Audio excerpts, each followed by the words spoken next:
सृष्टि बचपन से ही दिखने में सुंदर नहीं थी, लेकिन अमीर बाप की बेटी सृष्टि पर उसकी माँ जान छिड़कती। मेरी बेटी कितनी प्यारी है, भगवान सबको सृष्टि जैसी बेटी दे। सृष्टि धीरे धीरे बड़ी होती है। एक दिन सृष्टि की सहेली कहती है, तू दिखने में कितनी अजीब सी है, लेकिन मैं जानती हूँ हम सब में सबसे अच्छी शादी तो तेरी ही होगी। तेरे पापा अमीर जो हैं। और बता नहीं सकते यार, दहेज तो हर कोई देता है, ये क्या ज्यादा ले जाएगी अपने पति के लिए? अरे बड़े शहर में कोठी है इसके पापा की। अरे पापा की है ना, कौन सी इसकी है? इसकी होती तब तो कोई भी लड़का इससे शादी कर लेता। अरे पापा की मतलब पापा की है तो मेरी ही है ना? किसने कहा? अब तेरी तो तब होगी ना जब तेरा भाई ना हो। वैसे भी शादी के बाद सारी प्रॉपर्टी भाई के नाम होती है। सृष्टि समझ जाती है कि उसे किसी भी हालत में माँ बाप की सारी प्रॉपर्टी को अपने नाम करना है, लेकिन कैसे? एक दिन सृष्टि का भाई शीनू कहता है, बहन क्या कर रही है? तुझसे एक बात करनी है। अरे हाँ करना, मैं तो तेरी बहन हूँ। बहन मेरी लाइफ में ना एक लड़की है, बहुत अच्छी है। मैं सोच रहा हूँ माँ और पापा से बात करूँ शादी के लिए। सृष्टि को समझ में आ जाता है कि भाई की शादी होते ही भाभी उसे एक दिन भी घर में बर्दाश्त नहीं करेगी। क्या बात है भाई, बताना कौन है वो? यार वो बहुत अच्छी लड़की है, पढ़ी लिखी है, मेरे साथ जॉब भी करती है। बस एक प्रॉब्लम है। प्रॉब्लम? क्या प्रॉब्लम है भाई? यार वो शादीशुदा है, लेकिन उसके पति ने उसे सिर्फ इसलिए छोड़ दिया क्योंकि उसके माँ बाप दहेज नहीं दे पाए। सृष्टि ये सुनकर न जाने क्यों खुश हो जाती है। अरे भाई तो क्या हुआ, लड़की तुझे तो पसंद है ना? शीनू को लगता है कि बहन उसे समझ रही है। वो इस बात से अनजान होता है कि उसकी बहन की मंशा पूरा घर हड़पने की है। सृष्टि अपनी माँ से कहती है, मम्मी मुझे तो बहुत चिंता है, पता है शीनू क्या कर रहा है? अरे क्या कर रहा है, वो तो काम पर जाता है और वापस घर आता है। नहीं ना माँ, वो यही तो नहीं कर रहा, बाकी सब कर रहा है। आपको पता है उससे प्यार है, और वो भी एक शादीशुदा लड़की से। ये क्या हो गया, मैं सोसाइटी में क्या मुंह दिखाऊंगी? अरे तेरे पापा तो यही कहेंगे कि मैंने ही उसे बिगाड़ दिया है। माँ देखो, मेरी बात मानो, पापा पर भी विश्वास करने की जरूरत नहीं है।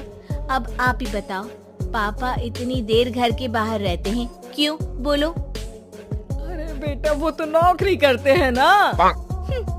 तू बहुत भोली है माँ, पापा का ऑफिस तो 7 बजे खत्म हो जाता है, लेकिन देखो कितनी देर से आते हैं। अरे नहीं बेटा, ऐसी कोई बात नहीं है। सृष्टि माँ को एक औरत से बात करते पिता की फोटो दिखाती है। देखो माँ कैसे हैं पापा, मैं ना कहती थी कि पापा सही नहीं है।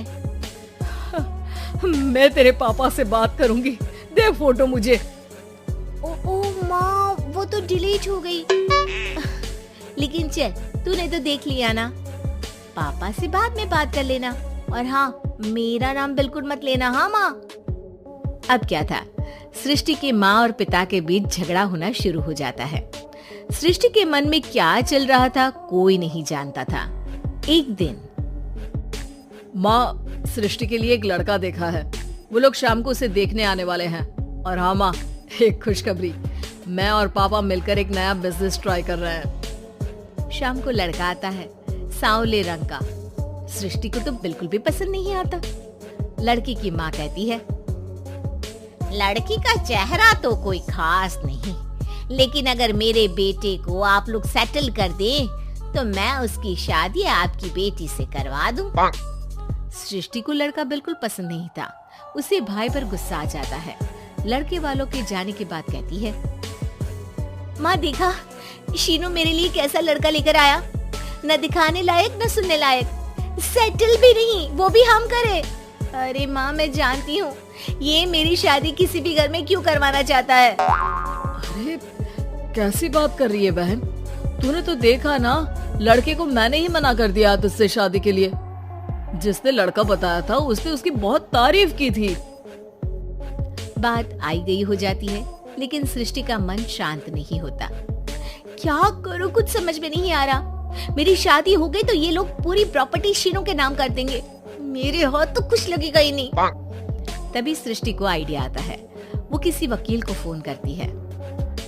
जी देखिए, अगर आपके मम्मी पापा का तलाक हो जाता है तो आपके पिता की आधी प्रॉपर्टी आपकी माँ के नाम हो जाएगी, फिर उसे वो किसी को भी दे सकती है। सृष्टि अब माँ को बेटे के खिलाफ भरती है। माँ, शीनू पर नजर रखा करो। वो जिस लड़की के प्यार में है ना, वो शादीशुदा है। यहाँ आएगी, सारा पैसा, रुपया, जमीन, जायदाद सब हड़प लेगी। पापा का भी हाल तुमसे छुपा नहीं है। ऐसा ना हो कि मैं और आप एक दिन सड़क पर भीख मांगे। हे भगवान, मैं तो जीते जी मर जाऊंगी अगर ऐसा हो गया तो। ऐसा हो गया नहीं माँ, ऐसा ही होगा। अभी समय है, आगे का सोच लो। मैं तो कहती हूँ पापा से आधी प्रॉपर्टी लेकर अलग हो जाओ। पापा की आधी प्रॉपर्टी भी हम लोगों को अगर मिल जाती है ना, तो अगले 7 जन्म सफल समझो।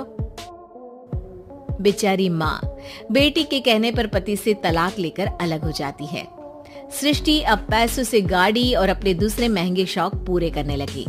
उसके दोस्त भी उसके पैसे इस्तेमाल करते। सृष्टि, कल तुम कहाँ थी? मैं सारा दिन घर पर अकेली थी। तो मैं क्या करूं? मैंने ठेका तो नहीं लिया है ना तुम्हें संभालने का। माँ को सृष्टि से ये उम्मीद नहीं थी। वो बैठकर रोने लगती है। वहीं उसका पति यानी कि सृष्टि के पिता आ जाते हैं। मैं जानता था कि तुम्हारा यही हाल होगा, तो आपने मुझे रोका क्यों नहीं? मैं रोकता तो तुम रुकती क्या? सृष्टि के कहने पर तुमने मुझ पर, अपने बेटे पर शक किया, लेकिन तुम ये भूल गई कि कैसे हम दोनों ने मिलकर जीवन में इतना सब खड़ा किया। माँ पति के गले लग जाती है। मुझे माफ कर दीजिए, मैंने आपकी कमाई का एक बड़ा हिस्सा गवा दिया। कोई बात नहीं, तुम साथ हो तो मैं ऐसी 7 प्रॉपर्टी खड़ी कर दूंगा। तभी वहाँ सृष्टि आ जाती है रोते हुए। माँ, मयंक ने मुझे छोड़ दिया। वो बोल रहा था जब तक मेरे पास पैसे थे तब तक ही वो मेरे साथ था। पापा, माँ, मुझे माफ कर दीजिए।